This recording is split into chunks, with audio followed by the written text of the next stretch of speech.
അങ്ങനെ നമ്മൾ സബ് വൂഫറിൻ്റെ കൂടെ ഈ മെയിൻ സ്പീക്കർ ബ്ലെൻഡ് ചെയ്ത് വർക്ക് ചെയ്യണതിനെ പറ്റിയൊരു വീഡിയോ ചെയ്ത് മറ്റേ സ്യൂട്ടോൻ്റെ സ്പീക്കറിൻ്റെ ഒക്കെ വീഡിയോ ചെയ്തപ്പോൾ അതിൻ്റെ കൂടെ പറഞ്ഞാണ്. ഇനി നമുക്കൊരു കുറച്ചും കൂടി അതിനെപ്പറ്റി കുറച്ചും കൂടി അല്ലെങ്കിൽ ഒന്നും കൂടി ഒന്ന് ലളിതമായി പറയാമെന്ന് വിചാരിച്ചു, കൂടി മനസ്സിലാവാൻ വേണ്ടിയിട്ട്. അപ്പോൾ പല ആൾക്കാരുടെ കയ്യിലും പല സ്പീക്കറായിരിക്കും. ചിലപ്പോൾ ഇതേപോലെ 3 ഇഞ്ച് സ്പീക്കറായിരിക്കും, അല്ലെങ്കിൽ ഇങ്ങനെ 8 ഇഞ്ച് സ്പീക്കർ ഉപയോഗിക്കുന്നവരുണ്ടാവും. അല്ലെങ്കിൽ തന്നെ 3 ഇഞ്ചിൽ തന്നെ നല്ല ഇതേപോലത്തെ സ്പീക്കർ, അത് 3 അല്ല 2.5 ഇഞ്ചാണ്. അപ്പോൾ ഇതിൻ്റെ ഒന്നും ഫ്രീക്വൻസികൾ എങ്ങനെ ഇതെവിടെ തൊട്ട് വർക്ക് ചെയ്യണം എന്നുള്ളത് പലർക്കും അറിയില്ല. അല്ലെങ്കിൽ അതിൻ്റെയൊക്കെ സബിൻ്റെ ഫ്രീക്വൻസി എവിടെ ഇടണം എന്നുള്ളത്, അല്ലെങ്കിൽ AVR ഉപയോഗിക്കുന്ന ആൾക്കാർ ആക്റ്റീവ് സബ് വൂഫറിൻ്റെ ഫ്രീക്വൻസി എങ്ങനെ സെറ്റ് ചെയ്യണം, അങ്ങനെ ഒരുപാട് കാര്യങ്ങൾ സംശയമുള്ളവരുണ്ട്. പലപ്പോഴും പല ആൾക്കാരും പല സ്ഥലങ്ങളിലും ചോദിക്കണ ഞാൻ കേട്ടിട്ടുണ്ട്.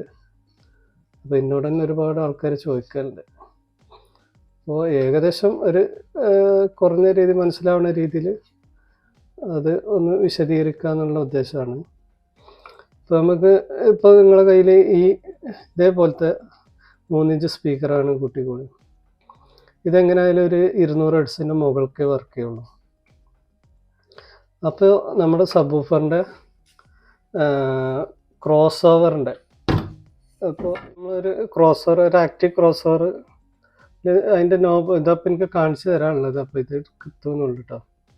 അപ്പോൾ നിങ്ങളുടെ അടുത്തുള്ള ആമ്പിലൊക്കെ ഉണ്ടാവും ഇത് സബിൻ്റെ. ചിലപ്പോൾ അതിൻ്റെ അകത്തേക്ക് കയറാം, ഫിൽറ്റർ ബോർഡ് എന്ന് പറഞ്ഞു വരുന്നത് ഈ ക്രോസ് ഓവർ ഇതായിരിക്കും. അതിലിങ്ങനെ പ്രീസെറ്റൊക്കെ ഉണ്ടാവും തിരിക്കാനുള്ള. അത് വലത്തോട്ട് കൂടുന്നത് കണ്ടില്ല, ഇത് ഇടത് ഭാഗത്ത് 45 ഹെർട്സ് തൊട്ട് ഇത് വലത്തേക്ക് തിരിക്കും തോറും ഫ്രീക്വൻസി കൂടി വരും. മനസ്സിലായില്ലേ? ഇതിപ്പോൾ ഒരു ഈ റേഞ്ചിൽ എത്തും തോറും 240 അല്ലെങ്കിൽ 200 ഹെർട്സിൻ്റെ മുകൾക്ക് വരും തോറും ഇതിൽ വോക്കൽ കയറി വരും, അല്ലെങ്കിൽ മിഡ് കയറി വരും. ഇങ്ങോട്ട് എത്തും തോറും ഇതിൽ പാട്ടൊക്കെ പാടും. 960 ഹെർട്സിലെത്തിപ്പോൾ ഇതിൻ്റെ താഴേക്കുള്ളതാണ് വർക്ക് ചെയ്യുക. അങ്ങനെയാണ് ഇത് കിടക്കേണ്ടത്. ഇപ്പോൾ ഞാൻ നേരത്തെ കാണിച്ചു തന്ന ആ 3 ഇഞ്ച് സ്പീക്കറൊക്കെ ഒരു 200 ഹെർട്സിൻ്റെ മുകൾക്കേ വർക്ക് ചെയ്യുള്ളൂ. അപ്പോൾ ഇതിലിപ്പോൾ നമുക്ക് കൃത്യമായിട്ട് ഇതിൻ്റെ 240 ഹെർട്സ് തൊട്ടാണ് ഇതിൽ കാണേണ്ടത്. ഇപ്പോൾ ഈ ഒരു പോയിൻ്റ് നമുക്ക് 200 ഹെർട്സ് കൂട്ടുകയാണെങ്കിൽ നമ്മൾ ഈ ഫ്രീക്വൻസി വന്ന് 200 ഹെർട്സിലേക്ക് ഇടണം.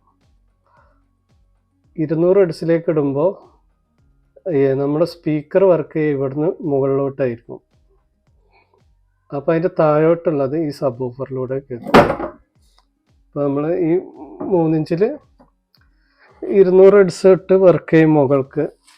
അതിൻ്റെ താഴേക്കുള്ള നമ്മൾ ഈ നിങ്ങളെ ഇതിൽ വലത്തേക്ക് തിരിക്കുക. നിങ്ങളെ ഇതിലൊക്കെ ഉണ്ടെങ്കിൽ ചിലപ്പോൾ ഇങ്ങനെ മാർക്കിംഗ് ഒന്നും ഉണ്ടാവില്ല. വലത്തേക്ക് തിരിക്കുക. ഇടത്തേക്ക് തിരിക്കും തോറും ഫ്രീക്വൻസിൻ്റെ കട്ട് ഓഫ് കുറഞ്ഞ് വരികയാണ്. അപ്പോൾ കുറേ ഫ്രീക്വൻസി കട്ടാവും. ഇപ്പോൾ ചെറിയ 200 ഹെർട്സിൻ്റെ മുകൾക്കുള്ളതാണെങ്കിൽ ഈ ഒരു റേഞ്ച്, അല്ലെങ്കിൽ അങ്ങനെ 3 inch speaker, 4 inch speaker, bass ഇല്ലാത്ത സ്പീക്കർ ആണെങ്കിൽ എങ്ങനെയായാലും നിങ്ങൾ അതിൻ്റെ പ്രീസെറ്റ് എപ്പോഴും വലത്തേക്ക് തിരിച്ച് ഒരു 200 ഹെർട്സിലേക്ക് അല്ലെങ്കിൽ ഈ റേഞ്ചിലേക്കൊക്കെ കൊടുന്നിടണം. എന്നാലേ ഈ വൂഫറായിട്ട് ബ്ലെൻഡ് ചെയ്ത് വർക്ക് ചെയ്യുള്ളൂ. അതേ സ്ഥാനത്ത് ഇതുപോലെ 8 ഇഞ്ചൊക്കെ ആണെങ്കിൽ ഇതൊക്കെ ഒരു 50 ഹെർട്സ് തൊട്ട് വർക്ക് ചെയ്യും. അപ്പോൾ എന്ത് ചെയ്യണം? അപ്പോൾ നമ്മൾ ഈ നോബ് ഇടത്തോട്ട് തിരിച്ചിട്ട് ഇതേപോലെ ഒരു 70-80 ഹെർട്സിലൊക്കെ കൊടുന്നിടുക. ഇതാണ് സ്റ്റാൻഡേർഡായിട്ട് വരേണ്ടത്. 80 ഹെർട്സിലാണ് ശരിക്കും സബ് വൂഫറിൻ്റെ കട്ട് ഓഫ് വേണ്ടത്. അപ്പോൾ എന്താ വെച്ചാൽ നമുക്ക് ഇതേപോലത്തെ 50 ഹെർട്സ് തൊട്ട് വർക്ക് ചെയ്യണം, അല്ലെങ്കിൽ 80 ഹെർട്സിന് മുകൾക്ക് വർക്ക് ചെയ്യണം വൂഫറുകൾ വേണം. അത് ചെറുതിൽ എന്തായാലും കിട്ടില്ല. അത്രയും താഴെയുള്ള ഫ്രീക്വൻസി ഒന്നും ഇങ്ങനത്തെ ചെറിയ സ്പീക്കറുകളിൽ കിട്ടില്ല. പക്ഷേ ഇപ്പോൾ ഞാൻ ഈ കാണിച്ചു തരുന്ന ഇത് പഴയൊരു സോണിൻ്റെ i5 സ്പീക്കറിന് ഊരിയതാണ്. അപ്പോൾ ഇത് കണ്ടാൽ തന്നെ അറിയാം, ഇത് അത്യാവശ്യം ഹെവി ആയിട്ടുള്ളൊരു സ്പീക്കറാണ്. ഇതിൻ്റെ കോയിൽ തന്നെ വലിയ കോയിലാണ്. ഇപ്പോൾ ഈ 8 ഇഞ്ചിൽ വരുന്ന അത്രയും വലിയ കോയിലാണ് ഇതിന് വരുന്നത്. ഇതുണ്ടല്ലോ ഇതിൻ്റെ മാഗ്നറ്റും. അതുകൊണ്ട് തന്നെ ഈ സ്പീക്കർ ഒരു 80 ഹെർട്സിൻ്റെ മുകൾക്ക് വർക്ക് ചെയ്യുന്ന സ്പീക്കറാണ്. അപ്പോൾ എന്താ വെച്ചാൽ ഇതിൽ ആ സ്ഥാനത്ത് നല്ല ബേസ്, ഇതിലപ്പോൾ അത്യാവശ്യം കുഴപ്പമില്ലാത്ത ബേസ് ഇത് ചെറിയ സ്പീക്കറാണെങ്കിൽ കൂടി ഇതിൽ വരും. അപ്പോൾ എന്താ വെച്ചാൽ അപ്പോഴും ഇതിൻ്റെ ഈ പറഞ്ഞ പോലെ നോബ് നമ്മൾ 80 ഹെർട്സിൽ ഇട്ടാൽ അത്ര കറക്റ്റ് ആയിരിക്കില്ല. കാരണം ഇത് 80 ഹെർട്സിലേക്ക് വരുമ്പോൾ ഇതിൻ്റെ സൗണ്ട് വളരെ കുറവായിരിക്കും. ഇതൊക്കെ ശരിക്കും ഒരു 100 ഹെർട്സ് തൊട്ടാണ് നല്ല രീതിക്ക് പെർഫോം ചെയ്യുന്നുണ്ടാവും. അപ്പോൾ നമ്മൾ ഇതിൻ്റെ ക്രോസ് ഓവർ ഇടേണ്ടത് ഇപ്പോൾ ഒരു 100, 140 ഹെർട്സ് അല്ലെങ്കിൽ 120 ഹെർട്സിലേക്ക് ഇടണം.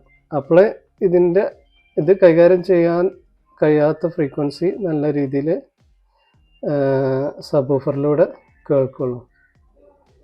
അപ്പോൾ ഇത് തമ്മിൽ ബ്ലെൻഡായിട്ട് ഇതിൽ ബേസ് വരുന്ന പോലെ നമുക്ക് ഫീൽ ചെയ്യുള്ളൂ. ഇപ്പോൾ നമ്മൾ ഇതിപ്പോൾ 200 ഹെർട്സിൽ ഇത് വർക്ക് ചെയ്യണമെന്ന് പറഞ്ഞു. അപ്പോൾ നമ്മൾ ഇതേപോലെ 80 ഹെർട്സിൽ ഇപ്പോൾ ഒരു 80 ഹെർട്സിൽ ഈ ഫ്രീക്വൻസി ഇട്ട് കഴിഞ്ഞാൽ ഇതിൻ്റെ താഴെ ഇത് വരികയാണ്. വൂഫർ 200 ഹെർട്സിന് മുകൾക്കാണ് കൂട്ടിയാണ്. അപ്പോൾ നമുക്ക് കറക്റ്റായിട്ട് ഇത് ഈ 80 to 200 ഹെർട്സ് വരെയുള്ള ഫ്രീക്വൻസി കട്ടായി പോകും. അപ്പോൾ നമുക്ക് ഇതിൽ ബേസ് വരുന്ന പോലെ തോന്നില്ല. കറക്റ്റ് നമ്മളെ സബ് വൂഫർ എവിടെ ഇരിക്കേണ്ടത് എന്നുള്ളത് നമുക്കറിയാൻ കഴിയും. ആ സബ് വൂഫറിനാണ് ആ ബാസ് വരേണ്ടത് എന്നുള്ളത് നമുക്കറിയാൻ കഴിയും. നേരെ മറിച്ച് ഇതിൻ്റെ അതേ ഫ്രീക്വൻസിക്ക് അല്ലെങ്കിൽ ഇതിൻ്റെ അതേ ഫ്രീക്വൻസിക്ക് നമ്മൾ ഇതിൻ്റെ ഫ്രീക്വൻസി സെറ്റ് ചെയ്യുമ്പോൾ സബിൻ്റെ ക്രോസ് ഓവർ സെറ്റ് ചെയ്യുമ്പോൾ ഇതിലൂടെ ബേസ് വരുന്ന പോലെ നമുക്ക് ഫീൽ ചെയ്യും. അതാണ് ഈ ബ്ലെൻഡ് ചെയ്ത് വർക്ക് ചെയ്യുക എന്നുള്ളത് പറയാൻ കാരണം. അങ്ങനെ ശരിക്ക് നമ്മൾ മൂവി കാണുന്നതിന് സെൻട്രൽ സ്പീക്കറൊക്കെ ആണെങ്കിലും അത് അങ്ങനെ വരണം, എങ്കിലേ നിങ്ങൾ ആ വോക്കൽ ക്ലാരിറ്റി ഒക്കെ വരുന്നുണ്ടാവുള്ളൂ. വോക്കൽ അതേപോലെ ഫ്രണ്ട് സ്പീക്കറുകളൊക്കെ ഇതുമായിട്ട് ബ്ലെൻഡ് ചെയ്ത് വർക്ക് ചെയ്യണം. അപ്പോൾ നിങ്ങൾ എപ്പോഴും ഒരു സ്റ്റാൻഡേർഡ് ലെവലാണെങ്കിൽ 80 ഹെർട്സിൻ്റെ താഴെ വർക്ക് ചെയ്യണ സെൻട്രൽ സ്പീക്കറും ഫ്രണ്ട് ലെഫ്റ്റ് റൈറ്റും നിർബന്ധമായും വേണം. സറൗണ്ട് പിന്നെ 100 ഹെർട്സിൻ്റെ മുകൾക്കായാലും പ്രശ്നമില്ല. ഫ്രണ്ട് അതേപോലെ സെൻറ്റർ എപ്പോഴും ഒരു 80 ഹെർട്സിൻ്റെ താഴെ തൊട്ട് വർക്ക് ചെയ്യണ അല്ലെങ്കിൽ അതിൻ്റെ മുകൾക്ക് വർക്ക് ചെയ്യണ സ്പീക്കറുകൾ വേണം. അതേപോലെ AVR ഉപയോഗിക്കുന്ന ആൾക്കാരാണെങ്കിൽ ഒരു പവേർഡ് സബ്ബായിരിക്കും. അപ്പോൾ അതിൻ്റെ അകത്തും ഈ ഒരു ഫിൽട്ടർ ഇത് കാണാം സബിൻ്റെ. അപ്പോൾ അതും പല ആൾക്കാർക്കും സെറ്റ് ചെയ്യേണ്ടതിന് സംശയങ്ങളുണ്ടാവും. ഈ AVRൻ്റെ ഒരു പ്രത്യേകത എന്താ വെച്ചാൽ അതിൻ്റെ അകത്തും നമുക്ക് ഇങ്ങനത്തെ ലോ പാസ് സെറ്റ് ചെയ്യാനുള്ള ഓപ്ഷൻ ഉണ്ട്. പിന്നെ നമ്മൾ ആക്റ്റീവ് സബിലും ഈ ഒരു ഓപ്ഷൻ ഉണ്ടാവും. അപ്പോൾ എന്താ ചെയ്യുക, നമ്മൾ ഒരിക്കലും രണ്ടിലും ഇത് സെറ്റ് ചെയ്യാൻ പാടില്ല. നമ്മൾ ആക്റ്റീവ് ക്രോസ് ഓവറിൽ ഇതിൻ്റെ നോബ് മാക്സിമം ഇപ്പോൾ ചിലപ്പോൾ ഒരു 200 ഹെർട്സ് വരെ ആണെങ്കിൽ അതിലിടുക. എന്നിട്ട് നമ്മൾ AVRൽ ഇപ്പോൾ നിങ്ങളെ സ്പീക്കറിനനുസരിച്ച് ഇപ്പോൾ വലിയ സ്പീക്കറാണെങ്കിൽ 80 ഹെർട്സിൽ AVRൽ സെറ്റ് ചെയ്യുക. ഈ ആക്റ്റീവ് സബ് വൂഫറിൽ അതിൻ്റെ ഫ്രീക്വൻസി അത് എവിടെ വരെയുള്ള വലത്തോട്ട് തിരിച്ച് അവിടെ മുട്ടിച്ച് വെക്കുക.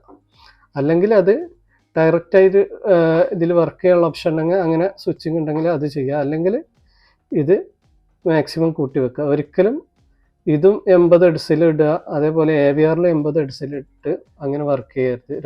രണ്ട് ഫിൽറ്റർ ഒരിക്കലും വരാൻ പാടില്ല. അപ്പോൾ എന്താ വെച്ചാൽ ഡബിൾ ഫിൽറ്ററിങ് നടന്നു കഴിഞ്ഞാൽ നമുക്ക് ചില ഫ്രീക്വൻസികൾ കട്ടായി പോകാനോ അല്ലെങ്കിൽ ബാസൊക്കെ ഒരു ക്ലാരിറ്റി ഉണ്ടാവില്ല ബേസിന്, അതേപോലെ ഭൂമി ബേസൊക്കെ ആവാൻ ചാൻസ് ഉണ്ട്. ചിലപ്പം ചില ഫ്രീക്വൻസി മാത്രം ഇങ്ങനെ ഒരു പീക്കായിട്ട് വരും. അപ്പോൾ ഇങ്ങനെ ഇതിപ്പോൾ ഒരു 50 ഹെർട്സ് ആണെങ്കിൽ ഇങ്ങനെ വരും.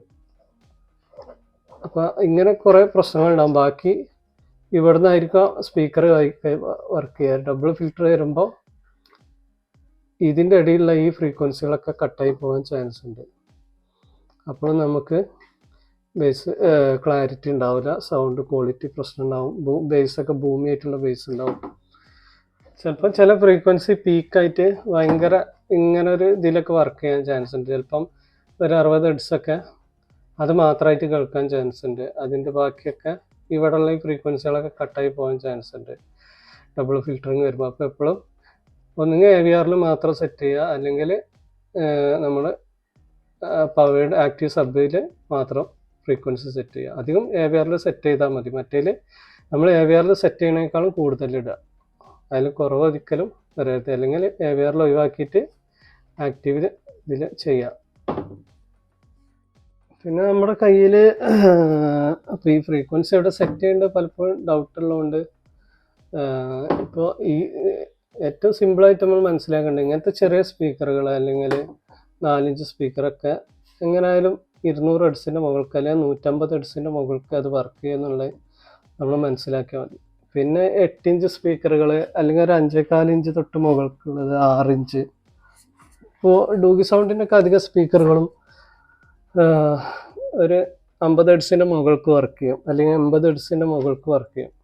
അപ്പോൾ അതിൻ്റെയൊക്കെ ആണെങ്കിൽ നമ്മൾ എപ്പോഴും ഇതിൻ്റെ ക്രോസ് ഓവർ കുറച്ച് നമ്മളൊരു 80 ഹെർട്സിലേക്കൊക്കെ AVR ഉണ്ടെങ്കിൽ അതിൽ കൃത്യമായിട്ട് കാണാൻ കഴിയും. അല്ലാത്തവർ ഇതിൻ്റെ പ്രീസെറ്റ് കുറച്ച് ഒരു 80 ഹെർട്സിലേക്കൊക്കെ വരുന്ന രീതിയിൽ, അല്ലെങ്കിൽ നമ്മളിങ്ങനെ തിരിച്ച് നോക്കിയാൽ മതി. ഇതിൽ ബ്ലെൻഡായി വർക്ക് ചെയ്യണ എപ്പോഴാണ് എന്നുള്ളത് നോക്കുക, എന്നിട്ട് അതിനനുസരിച്ച് സെറ്റ് ചെയ്താൽ മതി. പിന്നെ അത് എല്ലാ 5 ഇഞ്ച് 6 ഇഞ്ചിലൊക്കെ അങ്ങനെ ബേസ് വരണമെന്നില്ല കേട്ടോ. ചില സ്പീക്കറുകൾക്ക് അത് ഉണ്ടാവാൻ ചാൻസ് ഉണ്ട്. അപ്പോൾ അത് നോക്കിയിട്ട് ചെയ്യണം. അധികം ഇങ്ങനെ നമ്മൾ ചിന്തിച്ചാൽ മതി. വലിയ സ്പീക്കറുകൾ ഒരു 80 ഹെർട്സിലേക്ക് വരിക, നമ്മളെ ബോക്സിൻ്റെ ഡിസൈനൊക്കെ ഇതിനെ ബാധിക്കും. നമുക്കിതിൽ നമ്മളെ ബോക്സ് ഇപ്പോൾ ഒരു 50 ഹെർട്സ് തൊട്ട് വർക്ക് ചെയ്യണ സ്പീക്കർ ആണെങ്കിൽ കൂടി നമ്മളെ ബോക്സിനനുസരിച്ച് ചിലപ്പോൾ അതിൻ്റെ ഒരു 100 ഹെർട്സ് തൊട്ടൊക്കെ വർക്ക് ചെയ്യുന്ന രീതിയിലുള്ള ബോക്സുകളിലൊക്കെ വന്നു കഴിഞ്ഞാൽ നമുക്ക് ഈ പറഞ്ഞ സംഭവം അവിടെ വർക്കാവില്ല. അപ്പോൾ നമ്മൾ 100 ഹെർട്സിലേക്കോ 120 ഹെർട്സിലേക്കോ ക്രോസ് ഓവർ സെറ്റ് ചെയ്യണം.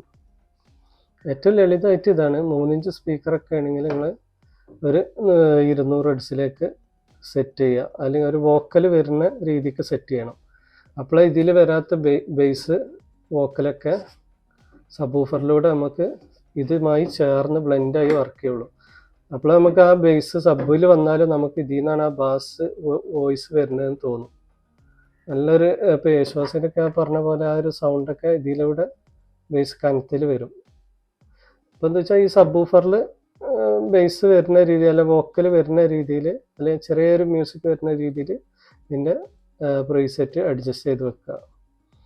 നേരെ മറിച്ച് വലിയ സ്പീക്കറുകളാണെങ്കിൽ അത് അത്രയും വേണ്ടി വരില്ല. നമ്മൾ കുറച്ചും കൂടി കുറച്ച് വെക്കുക. അപ്പോൾ ഈ പറഞ്ഞ പോലെ അതിൽ ബ്ലെൻഡ് ചെയ്ത് എപ്പോഴാണോ സൗണ്ട് വരുന്നത്, അല്ലെങ്കിൽ ഇങ്ങനത്തെ ബേസ് വോക്കലുകളൊക്കെ ഉണ്ടാവും, അതിട്ട് ഡയലോഗുകളൊക്കെ ചെക്ക് ചെയ്താൽ തന്നെ നമുക്ക് വേഗം അറിയാൻ കഴിയും.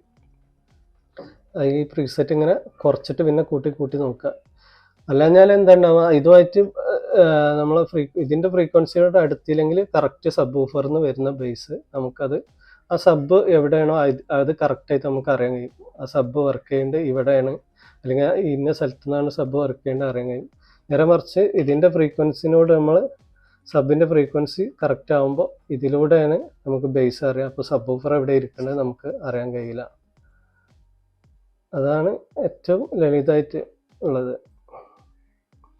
പിന്നെ ഇപ്പോൾ ഇത് കാണിച്ചു തന്നപ്പോൾ അതിന് ഡബിൾ മാഗ്നറ്റിൻ്റെ ഒരു കാര്യമുണ്ട്. ഇപ്പോൾ കുറേ ആൾക്കാർക്ക് ഈ പറഞ്ഞ പോലെ സംശയമുണ്ട്, ഇത് ഡബിൾ മാഗ്നറ്റ് വെച്ച് കഴിഞ്ഞാൽ പവർ കൂടുകയോ ഇല്ല എന്നുള്ളത്. ഞാനും ഇതിൻ്റെ കുറേ യൂട്യൂബിലൊക്കെ വീഡിയോ കണ്ടിട്ടുണ്ട്. അപ്പോൾ പല ഇതിലാണ് ഇപ്പോൾ ഞാൻ എന്തായാലും ഇതിനെ പറ്റി ഞാനൊരു വീഡിയോ ചെയ്തിട്ടുണ്ട്, തെളിവ് സഹിതമുള്ള ഒരു വീഡിയോ. കാരണം ഈ മാഗ്നറ്റ് ഇതിനകത്ത് ഒട്ടിച്ച് കഴിഞ്ഞാലുള്ളതും ഒട്ടിക്കാതെ ഉള്ളതും, ഈ മാഗ്നറ്റിൻ്റെ രണ്ട് അപ്പുറം ഒട്ടിച്ച് വെച്ചാലുള്ള അതും മാറ്റങ്ങളും ഞാൻ എന്തായാലും ഒരു വീഡിയോ ചെയ്യുന്നുണ്ട്. ഏത് സൈഡാണ് മാഗ്നറ്റിൽ ഒട്ടിക്കേണ്ടത്, അല്ലെങ്കിൽ അത് ഒട്ടിച്ചാൽ എന്തെങ്കിലും മാറ്റം ഉണ്ടോ, ബാസ് കൂടുക അല്ലെങ്കിൽ വേറെ എന്തെങ്കിലും പ്രശ്നങ്ങൾ വരുമോ എന്നുള്ളത് കൃത്യമായിട്ടൊരു വീഡിയോ ചെയ്യാൻ ഞാൻ ആഗ്രഹിക്കുന്നുണ്ട്.